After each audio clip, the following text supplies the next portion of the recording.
Good morning, Cersei High School. I'm Storm Pazuski. And I'm Kyla Feather. Welcome to this episode of Lion TV News.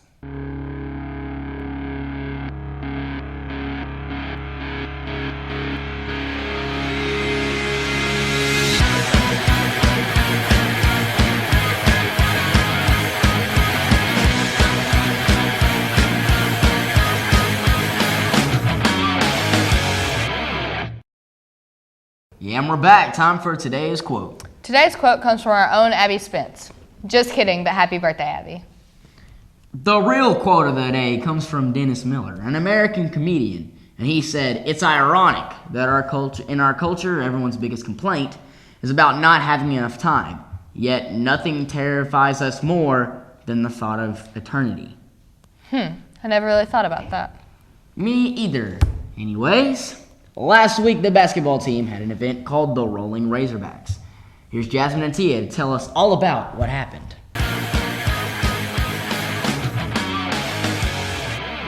Rolling Razorback game was a benefit to Key Club and Kiwanis. Rolling Razorback game is where we compete against some guys in a wheelchair, and we just play basketball in a wheelchair. I'm here because it's a really neat fundraiser that raises money for a good cause, and it was a lot of fun. The Rolling Razorback game is, when like professional wheelchair basketball players come and play with the high school team and the college basketball teams. The students that participate in the Rolling Razorback game thought it was a bit of a challenge. It was very difficult because you can't control which way you're going, and it's really hard to turn or to stop or to do anything because they're really good. It's hard and fun at the same time.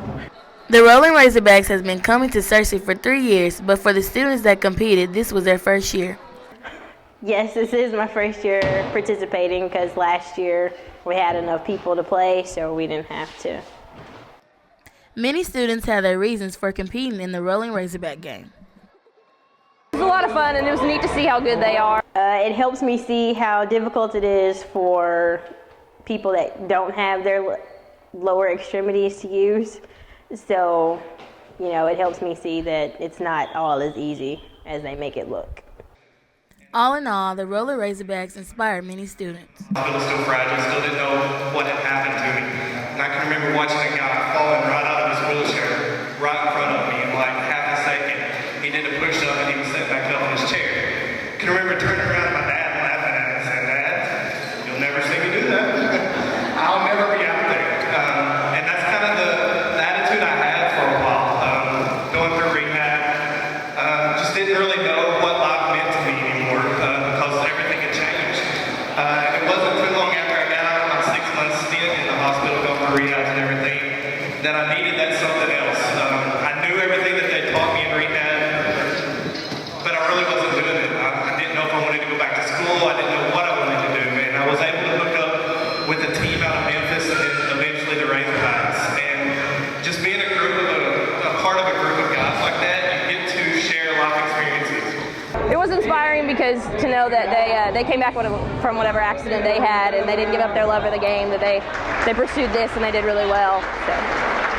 This year, the Rolling Razorback game was a success. For Lion TV News, this is Jasmine Goodlow. That looked like a lot of fun. I bet it was. Another event that happened last week was the Beta Harvest Festival. Here's Kristen and McKenna with that story.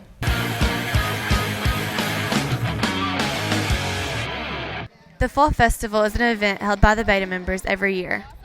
The Fall Festival is for kids to come so we can teach our students how to serve the children.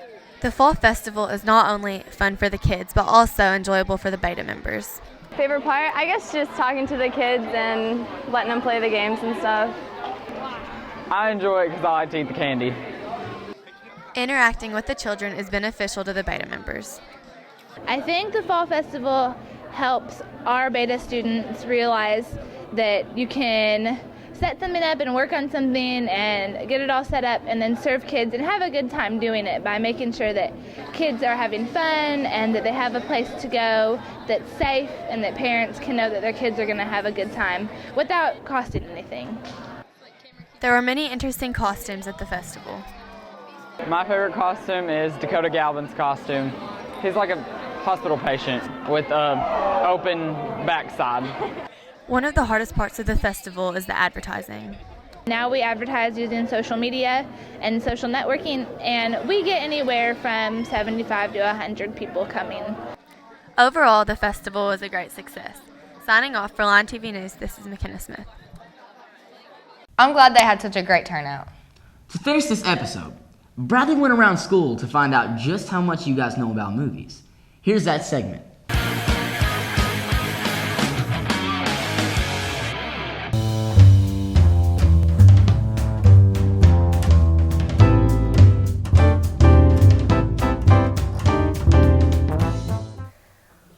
We need a bigger boat.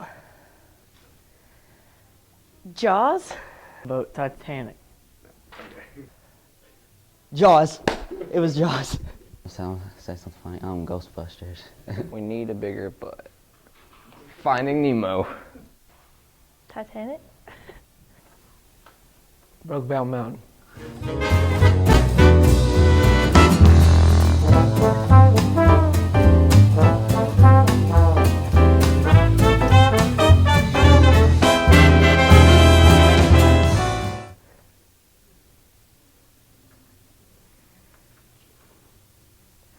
James Bond.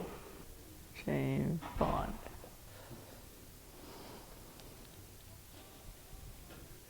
Step Brothers? The Notebook. The Notebook. Call of Duty. It's not even a movie. Oh yeah. I'm just kidding. That's James Bond, dude. What? Brad Pitt.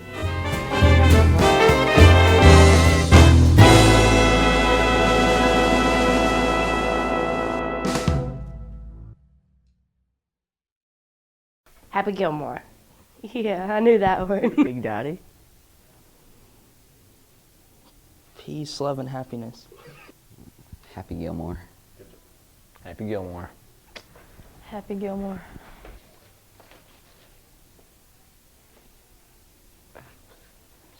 Happy Gilmore.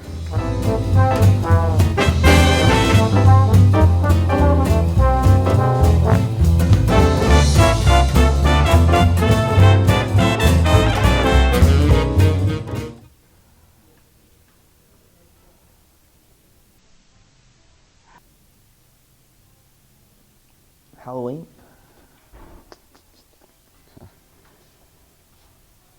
Oh no. Scarface. Hangover.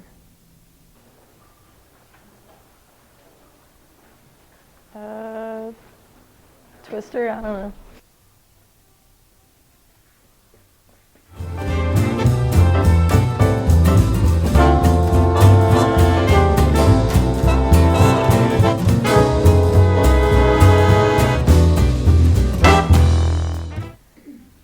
LA? Los Angeles. New York. Cersei. New York? I don't know. LA.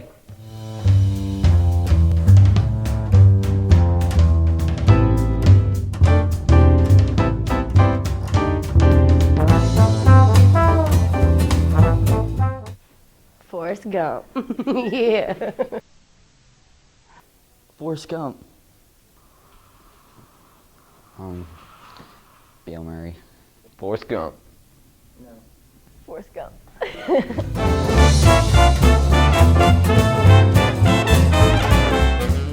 It looks like you all need some help. Amen. Well, that's all we have for this episode. Again, I'm Kyla Feather. And I'm Storm Pazuski. Have a great day, Cersei High. Happy birthday, Abby. Happy birthday.